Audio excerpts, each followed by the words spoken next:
Hi guys, thanks for this episode of Nick Egan Times. On this episode, we have an awesome guest. We have WordPlay TJ. WordPlay TJ is a hip hop artist, music producer, podcaster, and music business YouTuber who makes his music for the underdog. That music is a soundtrack for everyone who has the willingness to persevere through the odds.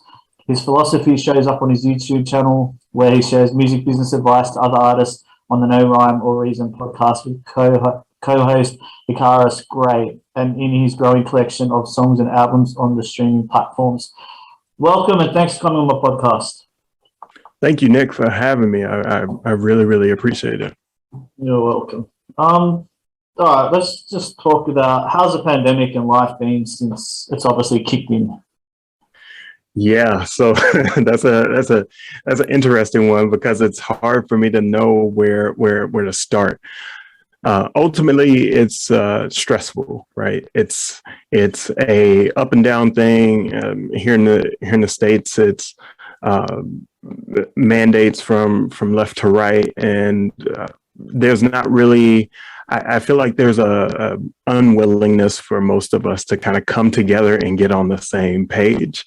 And I think that would be the end of it if we were to kind of do that and have a collaborative effort around it. But because there's a focus on kind of individualism, I feel as if that we're continuously in that. And so that's really how it's been. It's just been a fight for collaboration, in my opinion. Yeah, sweet. Have you got the vaccine? Are you for the vaccinations? Yeah, I'm vaccinated. I am for vaccinations. I really am into the science, and I'm really into the data, the facts, the statistics, and things of that nature. Here in America and in Black culture, it's a thing where we are a little skeptical of, kind of hospitals and vaccinations in general, because, our people have been subjugated to testing and a lot of different things in the medical field where it's really difficult for us to trust. But at the same time, there are a lot of folks that have, kind of common sense, can rationalize and take the opportunity to kind of get vaccinated. And that's where I stand. And so, although there are some risks, I believe that the benefits outweigh them. Yeah, that's great insights. Thanks for sharing that. All right, let's just jump straight into it. Tell me about your life growing up, your family, and how it's all begun for you. Yeah, so I'm from a little town called Little Rock, Arkansas, smack dab in the middle of the country here in the United States. And Little Rock was a difficult place to kind of grow up in. Folks talk about like the violence in New York City in the 90s and the violence in LA in the 90s. And Little Rock was a echo chamber for some of that. The crack and cocaine that kind of filtered from LA made its way to the Mid-South, and it started to affect my community in a negative way when I was growing up. And so that was my environment. I was growing around, gangs and drugs and violence. And my family did their best to keep me out of that. So they kept me focused in school. After school, I had, consistent reminders for like homework and staying disciplined and all these other things. I have a military family, so we had structure and discipline in our home. And so and many of my folks had been to college before, so they had that education to kind of help prop us up a bit. And so my experience was a little bit different from some of the folks in my neighborhood, and that was okay. So I was exposed to music, and that's why I'm here today, because I started to get into music, get into art, and have that free time and that leisure time to not worry about my needs, but worry about being creative. Yeah, that's amazing. What I guess growing up were the best things that shaped you as a person? And was music always something that you were going to go into? Music wasn't something that I was always going to go into, but I have a musical household, right? So that's what shaped me to get there. My uncle is a producer, songwriter, a performer, and rapper. My aunt is a songwriter and performer. My dad would always sing, and he played instruments. He played the saxophone. Many of my family members were in the church choir. And so I got an understanding and exposure of music early on, but that wasn't my first love. My first, kind of love was doing art, drawing, painting, all of those things. And I did that up until my teenage years. And then when I turned 14, I started doing music professionally. Awesome. All right, let's talk about post obviously going into the music industry. How did that all transpire? So tell me about that journey from where you started to where you are now. Okay. So as I said, my journey started at the age of 14. I was in a group at that time in high school, and they made me audition one day at like lunch. And at the time, I was just a singer because I had taken choir from the time that I was in elementary school all the way up until my senior year in high school. And so I just like to sing and vocalize in that way. And I still to this day pride myself on being more of a vocalist than I am a musician of any other kind. And so I sung that day. They liked my singing, and then they brought me into the group. And fast forward, the group disbanded. I went solo and started rapping as a way to express myself because I love poetry and things of that nature. Even more so after that, I formed my company On the Map Music Group in 2005, and I was still in high school at that time. And then, kind of years later, 5 years later, my first single, Breakfast and Biggie, came out. And that's when, my career really started to shift. That single and that music video got premiered on MTV's Rap Fix Live, where Sway and Ja Rule gave it a lot of love and a lot of, kind of credibility. And that started my professional music career outside of just like doing it independently. And so, kind of years later, I kept going. I kept evolving my brand. I was once TJ before, and then I became WordPlay TJ in 2013. And since 2013, I've been on this journey of focusing on music for the underdog, which is, kind of understanding that we all take these L's at some point in our lives, and we have to use those L's to learn from them. And if we're taking those losses, they're not just losses, they're learning opportunities. And that's what I've been focused on with Music for the Underdog since 2013. That's really impressive. Well done. Thank you. Tell me the inspiration, I guess, between all the music now you're writing and doing. What is inspiration? What motivates that? I'm inspired by life, right? When I draw and paint and all these other things, I tend to try to emulate or mimic what's going on in real life. And my music is not really that different. Now, I may have some stories in my music where I haven't actually lived them, but I'm taking on the perspective or the persona of somebody else that has. And ultimately, what I'm trying to do is tell a story, right? I'm trying to tell a story of what I've experienced or what somebody else has experienced, so the viewer or the listener can understand exactly what that experience is like. So there's some empathy there. That's the majority of my work and how it's inspired. Wonderful. What's the best advice you've ever received? That's a difficult one. I think I get advice all the time. And ultimately I don't know which specific piece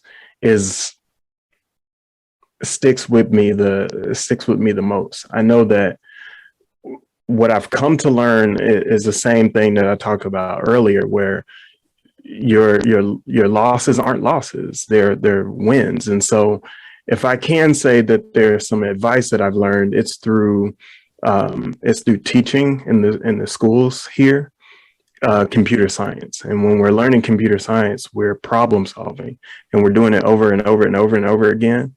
And that repetition, that problem solving, is a form of understanding what those losses are and those learning opportunities are.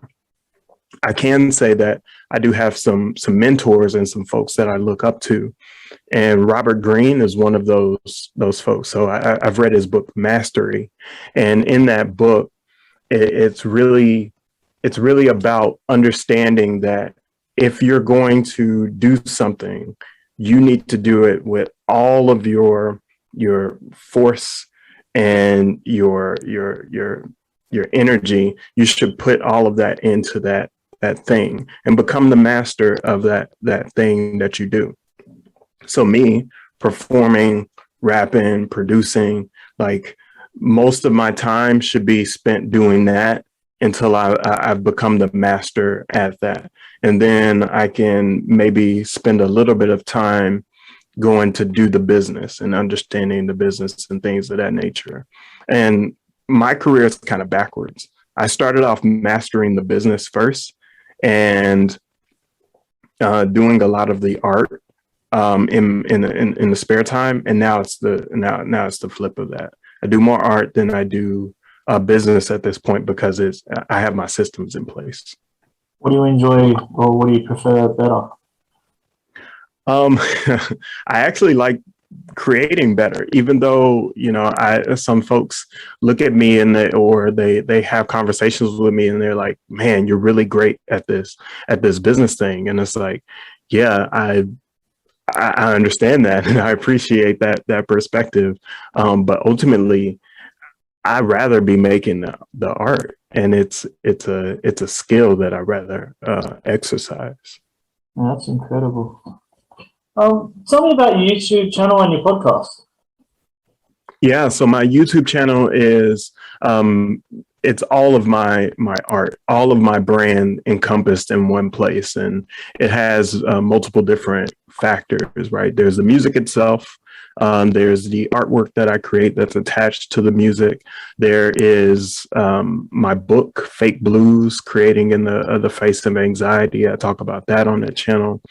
And the majority of my channel traffic comes from music advice. And so I as I go through this journey of understanding the business a little bit better every day, or learning new things about the business, I teach other independent artists how to do that.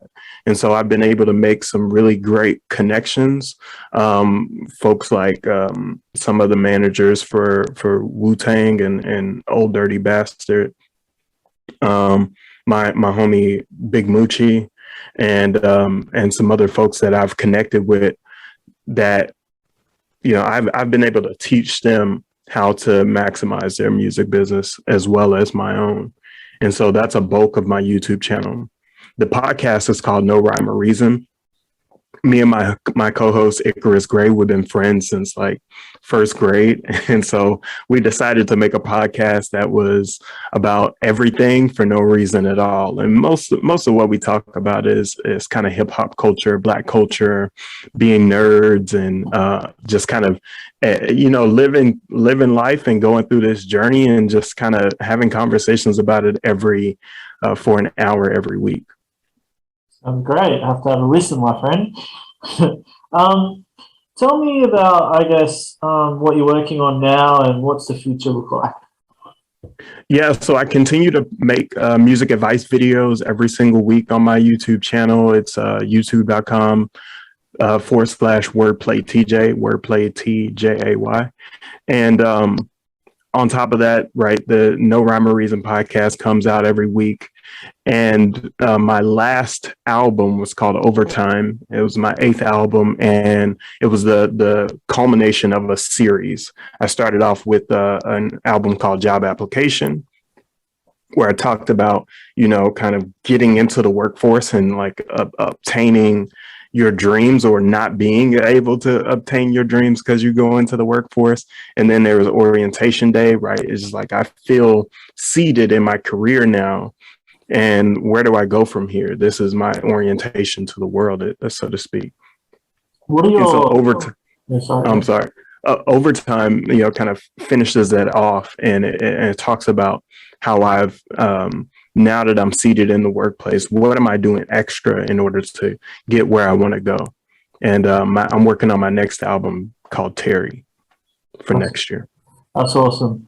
What are your best experiences? Just going back to what you were just saying, then, yeah. What are some of your best experiences you like that you can recall, the stories that you can share? So I think one of my most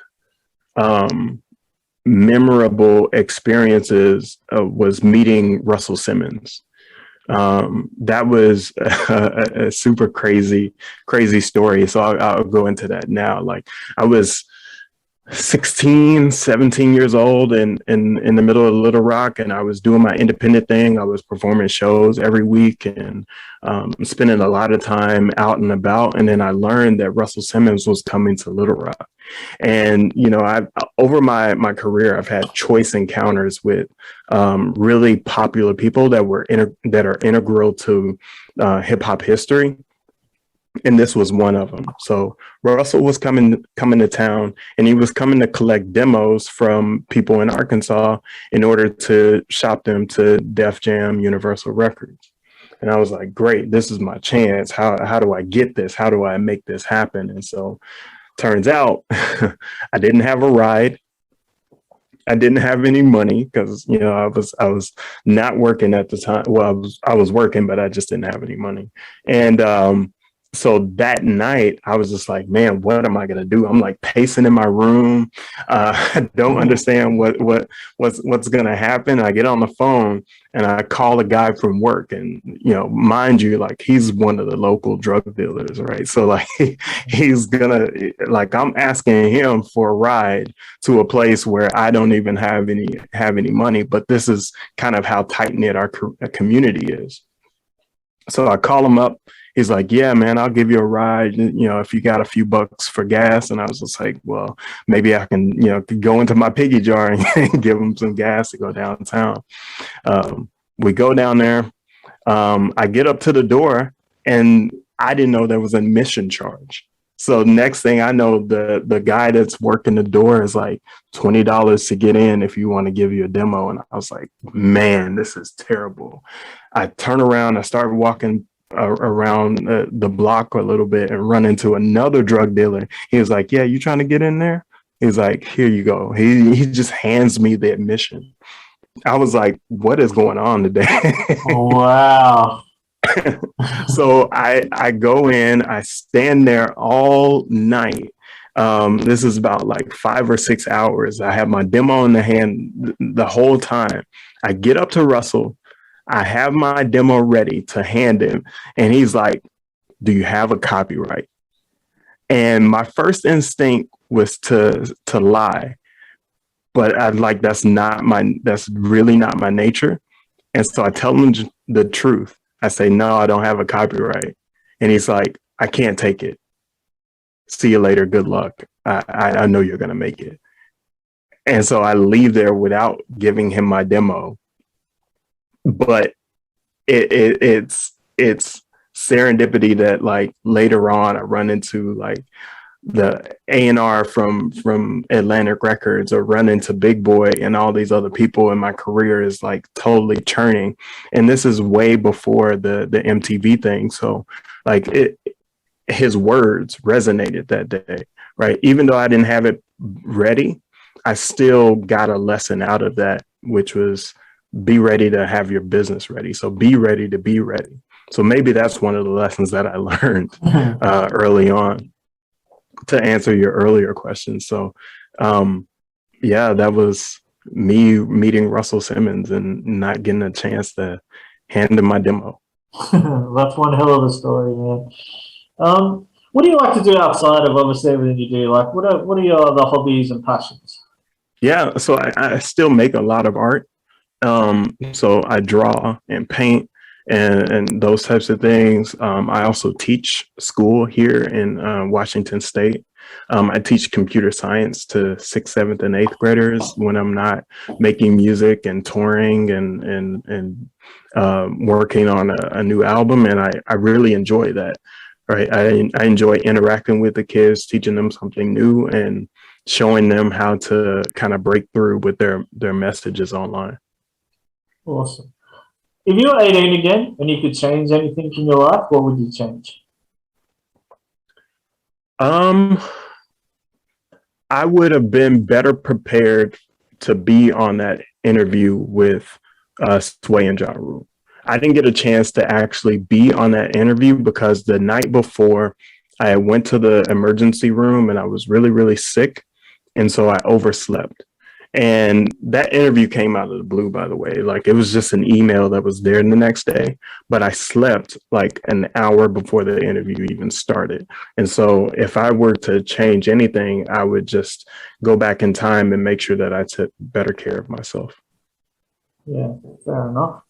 And I guess with what's happening in the world, in the United States, where do you see the USA progressing, and where do you see it going in the future?